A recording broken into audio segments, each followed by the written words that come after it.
All right, hello, Mr. Cadillac here again.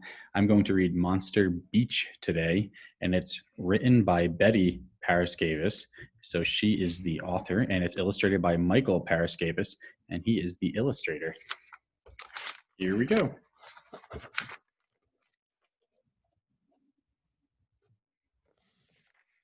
Grandfather and I decided to stay at our fishing shack while my folks were away.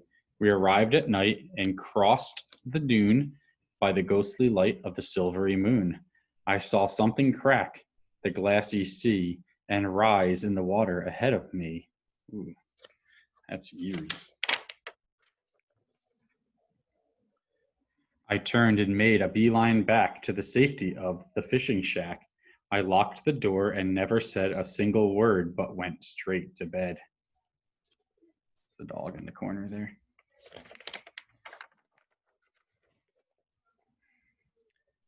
We rose with the sun, and I began to feel foolish as I carried my rod and reel. Across the dune, it was very clear. My eyes had played tricks. There was nothing to fear. It's the dog again.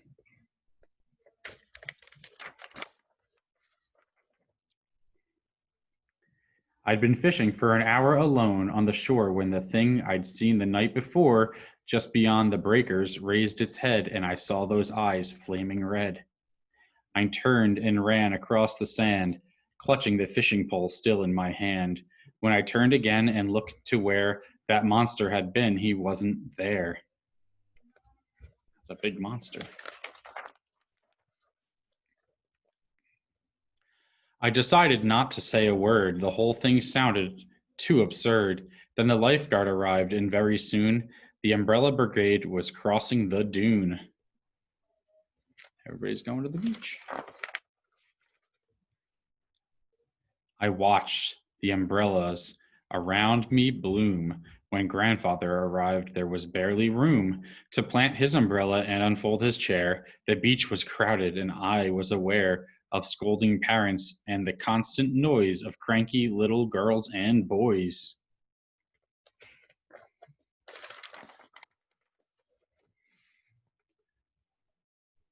Three naughty boys who looked the same were kicking up sand, playing a game. The sight of the triplets always struck fear in the hearts of the folks who vacationed each year in the cottages surrounding our fishing shack. But in spite of our prayers, they'd always come back. And every summer, as those triplets grew, their devilish pranks got more devilish too. They're not very nice. Suddenly, they grabbed an old man's hat and sent it out to sea with a baseball bat. The old man jumped right out of his seat, shaking his fists and stamping his feet. Mad as he was, he chased the three. They escaped by swimming straight out to sea. Uh-oh. Look up there.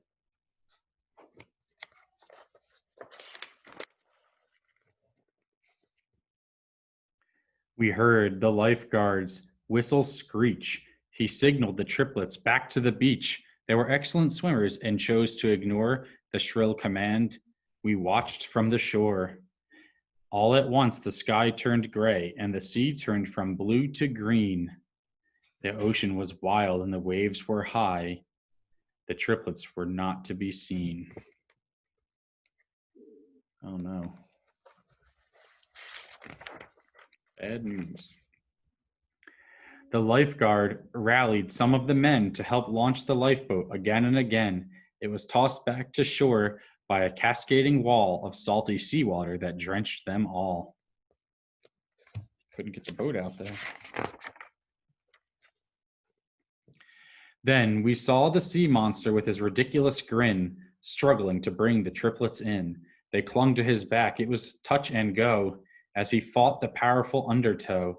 Time after time, he failed as he tried to reach the beach against the tide. Maybe he's not so bad. Then he rose up high in one huge wave, still carrying the three he was trying to save. He slid to the beach and collapsed in a heap, and all the children began to weep.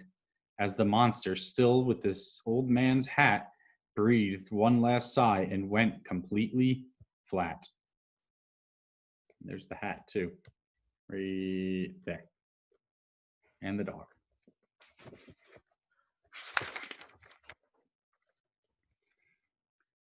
The children wept softly, and the triplets, of course, wept the hardest of all. They were filled with remorse.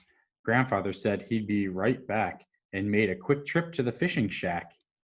Everyone watched as he gently applied a tire patch to the monster's side. Then he pumped him up there on the shore till he looked exactly as he did before.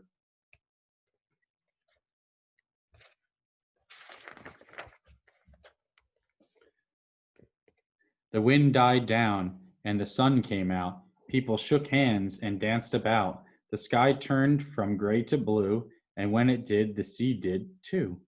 We sat around that afternoon and sang by the light of the silvery moon. The triplets were angels. All the children behaved. The grown ups were friendly. The monster was saved.